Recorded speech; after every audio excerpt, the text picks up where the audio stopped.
Good afternoon. Good afternoon.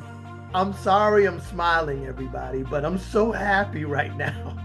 This is Troy Richardson, founder of the CCFT, the Community Collaborative for Transformation, where we transform cities working with the nation's amazing mayors and the businesses, the churches, the nonprofits, the youth organizations, and the elderly organizations. It's an amazing time, everybody. And I'm so joyful to have in the CCFT studios today a phenomenal humanitarian. She's multi hyphenated. She comes from an extensive background in the TV entertainment industry. And now her journey has brought her to establish a phenomenal nonprofit called Move In Day Mafia. And the CCFT is just honored and so grateful to be affiliated with her. And we want to bring what she's doing to every city, every university, every school, even some homes. Some of y'all might want her to redo your room when you hear this story. But with no further ado, I want to bring to you the amazing woman, Queen, Miss T.J. Mercer. Welcome, welcome. Thank you, Mr. Troy. It's an honor to be here playing with you today. Well, we're going to have some fun, but we're going to give the people what they want and what they need. Mhm. So let me ask you what we ask everybody, right? Why is it important and how does it feel to be part of a collaborative, a collective of companies and individuals, ambassadors like yourself, to have the opportunity to serve and impact these cities? So, first off, let me explain what Move-In Day Mafia is. So, we provide decked out dorm rooms for HBCU students who have either aged out of foster care or unhoused or grappling with severe financial hardships. And we walk with them for 4 years, right?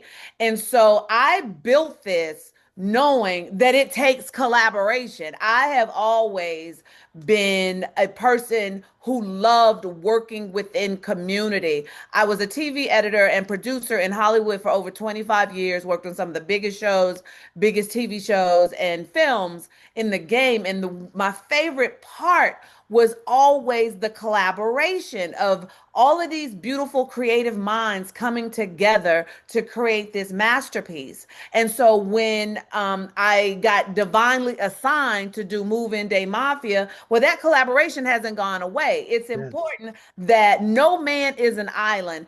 I don't believe or subscribe to self-made anything. I'm either community made or God made, basically. Yes, And yes. it all happens in collaboration. As a matter of fact, I'm a speaker, so I have a talk series called the ABCs of Audacity. And the C is actually have the audacity to collaborate in community. So I am naturally wired to be a part of a community that is then finding problems and actually solving them, using our unique gifts, our unique experiences, our unique expertise to come together and solve problems. Woo! Ah! Mhm. That was fire. I mean, but you mentioned the word collaborative, and I wasn't counting, but at least 8 times. Mhm. And it's so important. As we celebrated Juneteenth yesterday, I was amongst phenomenal, incredible CEOs down here in DC at the City Club of Washington. Shout out City Club.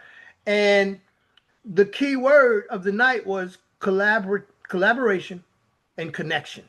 Mhm. And it was just an amazing atmosphere to have all these, as you said, creative minds all adding their uniqueness with Mhm. one common goal to all get better and have an impact on humanity, right? This is what we're all doing this for, especially you, and you're touching these kids coming out of foster care and they have never even had their own private space, Right. but the way you make it feel like home and customize it to their personality, you bring them life into an unknown. And we all know how it is when you first go to school, right? You ain't all comfortable, you know what I'm saying? But the fact that you're giving them a comfort zone, that resonated with me immediately because I thought back to my first day and I was like, what the heck is this? So I commend you. I salute you. And I'm just thankful that God saw to just make you the vessel for this. Because I don't know if anybody else could do it the way you've done it. And I've seen the videos, I've seen the journey, and I really don't think that there's another person on earth that could do it like you're doing it. So I just received that. I talk, received that. let's talk about your future. What's up next for you? So actually doing this actual recording, we are gearing up for our very first in-person fundraiser, which will be the HBCU Bingo Experience, hosted by Sherry Shepherd and with DJ Fidelf, which you also know him as one of the dynamic duo of Married to Real Estate. And we are then segueing out of that. That's April 12th in, not April 12th. Where did I get April 12th from? I don't know. July 12th. July 12th. You can find out the tickets and everything at moveindamafia.org.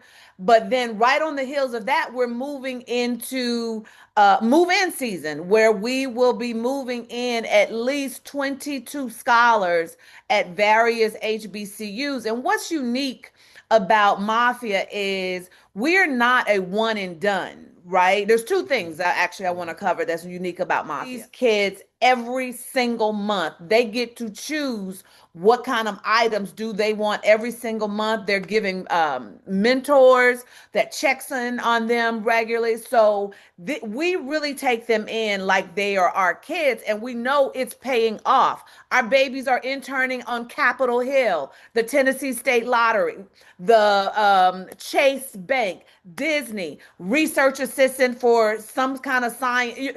Whatever they're interested in, Yes. our kids are thriving. The second thing, Mr. Toy, that makes us unique is we don't have a mentality of, well, you just be happy for what we give you.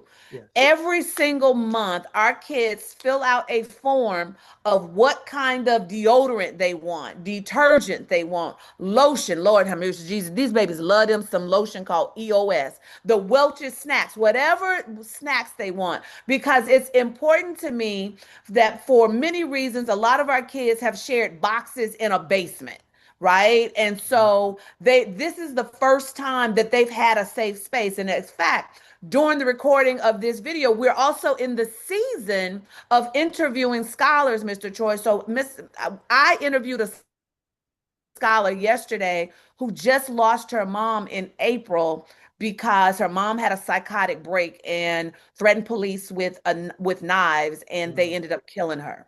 Wow. We have a student that we've interviewed. He's going to Albany State. He just lost his mom less than a month ago.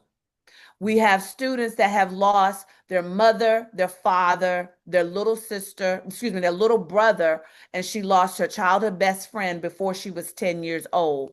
And yet these kids are beating the odds to go to college. So we want to make sure that their space is as safe and feels like home. As a matter of fact, one baby that we're going to be taking in this year who has tried to commit suicide 3 times. Wow. She's on her way to Spelman with a full ride.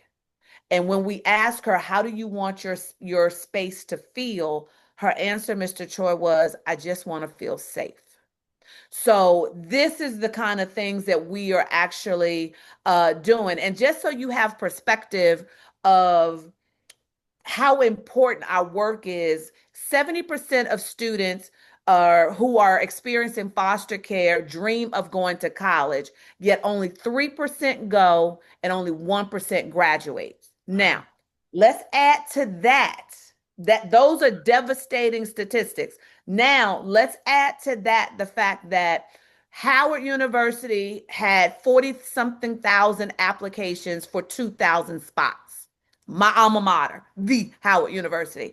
Clark Atlanta had 46,000 applications for 1,200 slots. We moved in 6 scholars at Clark Atlanta last move-in season. So not only are these students beating the odds to even go to college, but they're beating the odds to get into these elite HBCUs. So for me, we have a responsibility to get these students to the finish line. We have a responsibility to demolish the foster care to prison pipeline and build a foster care to HBCU graduate pipeline. TJ,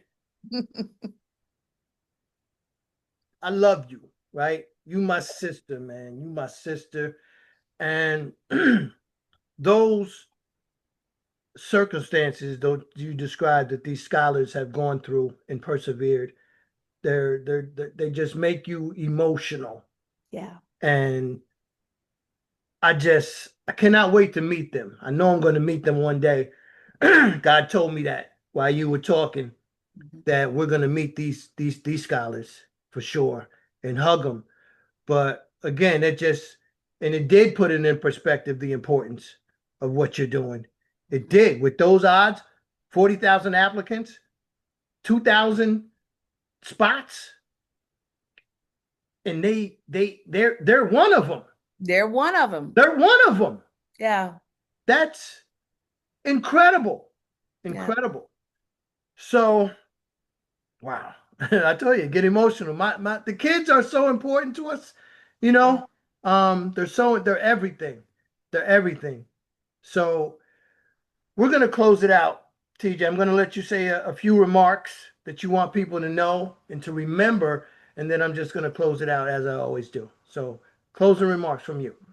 So these kids are our future. I mean, as cliche as that sounds, that is the reality of it. And what if we are the solution between a kid going to prison versus a kid actually finishing college and being the next black president of the United States? What if one of these students that we are investing in is the next person that solves the cure for cancer or any other kind of disease? We have to actually invest in these students. And the last thing I'll say is, at Moving Day Mafia, you mentioned it, you just want to hug them. That is our theme. We wrap our arms around these students with hugs. And HUGS is our acronym. We provide them with H, hope; U, unconditional love; G, generosity; and S, stability. That is the Move-In Day Mafia way. That's what's up. You heard it from TJ Mercer, the executive director, founder of Move-In Day Mafia. You can hit her up at moveindaymafia.org. And this is, again, the CCFT Studios, the Community Collaborative for Transformation, looking to transform your city. Now, mayors, I know when you see this and you hear TJ, you're going to want to put us in touch with every university, every institution that has anything to do with our kids. You better. You know me. I will track you down. Everyone, be safe. And until next time, take care. God bless you. Take care. Bye.